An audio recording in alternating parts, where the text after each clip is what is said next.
کہ میں حضرت سیدنا حسن بصری رحمۃ اللہ علیہ کے پاس بیٹھا تھا کہ میں نے دیکھا کہ ایک مردے کو کچھ لوگ گھسیٹتے ہوئے لے جا رہے تھے۔ جب میں نے یہ دیکھا کہ ایک مردے کو کچھ گھسیٹتے ہوئے لوگ لے جا رہے ہیں تو میں بہت حیرت میں آ گیا، اور سیدنا حسن بصری بے ہوش ہو کر زمین پر گر گئے۔ جب انہیں ہوش آیا تو میں نے پوچھا، حضور آپ بے ہوش کیوں ہو گئے تھے؟ کہ میں اس مردے کو دیکھ کر بے ہوش ہو گیا تھا۔ کہ حضور یہ کون شخص تھا؟ حضرت سیدنا حسن بصری فرمانے لگے کہ یہ وہ شخص تھا کہ اپنے وقت میں بہت بڑا عابد تھا اور سب سے بڑا عبادت گزار تھا، ہر وقت عبادت کرتا رہتا تھا۔ تو کہنے لگے کہ حضرت پھر ان کا ایسا حال کیوں ہو گیا کہ ان کو لوگ گھسیٹتے ہوئے کیوں لے جا رہے ہیں؟ حسن بصری کہتے ہیں تبھی دیکھ کر تو میں بے ہوش ہو گیا تھا، اس لیے کہ یہ بہت بڑا عبادت گزار تھا۔ ایک دن ایسا ہوا کہ یہ راستے سے گزر رہا تھا، ایک بہت ہی حسین و جمیل عیسائی کی لڑکی ان کے سامنے سے گزری۔ اس نے جب اسے دیکھا تو اس کا دل آ گیا اور اس نے اس سے شادی کا پلان بنا لیا کہ اگر شادی کروں گا تو اسی لڑکی سے کروں گا۔ جب اس سے محبت کرنے لگا اور ایک دن اس نے اس لڑکی سے اپنی محبت کو ظاہر کیا اور کہا، اے لڑکی میں تم سے بہت محبت کرتا ہوں اور تم سے ہی شادی کرنا چاہتا ہوں۔ اس لڑکی نے کہا ٹھیک ہے میں راضی ہوں، لیکن ایک شرط ہے۔ کہا کیا شرط ہے؟ کہ شرط یہ ہے کہ تم میرے دین میں آ جاؤ، میرے مذہب میں آ جاؤ اور اپنا دین چھوڑ دو۔ اس نے کہا میں تیرے لیے ہر چیز کرنے کے لیے تیار ہوں، اگر تیری یہ شرط ہے تو میں ماننے کے لیے تیار ہوں۔ اور یہ شخص اپنا دین چھوڑ کر عیسائی مذہب میں چلا گیا۔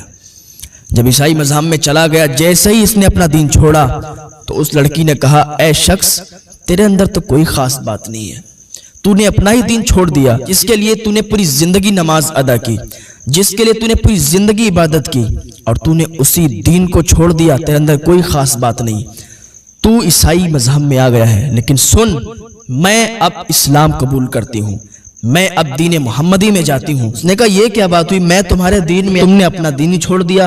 اس نے کہا اس لیے کیونکہ مجھے خواب آیا تھا، خواب میں دیکھا میں نے، جب اس نے کلمہ پڑھا، اپنا عیسائی مذہب چھوڑا اور دین محمدی میں آئی، پھر اس نے پڑھا قل هو اللہ احد اللہ الصمد لم یلد ولم یولد ولم یکن له کفوا احد۔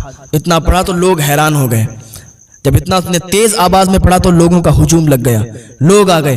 ایک عیسائی لڑکی اور اتنا خوبصورت قرآن پڑھ رہی ہے، اتنے خوبصورت انداز میں قرآن شریف پڑھ رہی ہے۔ کہا تم نے کہاں سے یاد کی؟ پہلے تم نے یاد کر رکھی ہوگی۔ اس نے کہا نہیں میں نے یاد نہیں کی، مجھے تو خواب آیا تھا اور میں نے خواب میں دیکھا تھا کہ میں جہنم کی طرف جا رہی ہوں، لیکن فرشتے نے میرا ہاتھ پکڑا، میری جگہ تجھے ڈال دیا تھا۔ اے انسان تو عابد کہتا ہے اپنے آپ کو، آج تو نے عیسائی دھرم قبول کیا ہے، میری جگہ فرشتوں نے تجھے آگ میں ڈال دیا اور کہا اے لڑکی تم آگ میں نہیں جا سکتی، تمہاری جگہ یہ شخص جائے گا۔ پھر میں نے خواب میں ہی دین محمدی قبول کیا، اور قبول کرنے کے بعد مجھے سکھایا گیا وہاں پر قل هو اللہ احد، اللہ کے سوا کوئی معبود نہیں۔ جب میں خواب سے بیدار ہوئی تو میں نے کیا دیکھا کہ مجھے یہ سورت پوری یاد ہو چکی تھی اور میں کئی بار اس سورت کو پڑھ چکی ہوں۔ جب اتنا کہا تو سارے لوگ توبہ کرنے لگے، سارے لوگ استغفار پڑھنے لگے اور سب لوگ اس پر تھوکنے لگے۔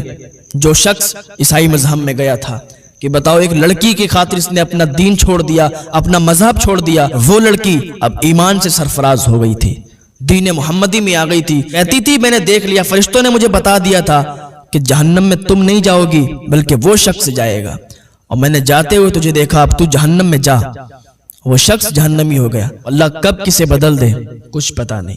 ہر وقت استغفار کرتے رہا کرو، توبہ کرتے رہا کرو، گناہوں سے معافی طلب کرتے رہا کرو، کلمہ شریف پڑھتے رہا کرو، اشہد ان لا الہ الا اللہ و اشہد ان محمدا عبدہ و رسولہ۔ اللہ تعالیٰ کی بارگاہ میں دعا اللہ نیک عمل کی توفیق عطا فرمائے۔ مولانا تحسین جیلانی صاحب کے بیانات سننے کے لیے تحسین جیلانی آفیشیل کو سبسکرائب کریں۔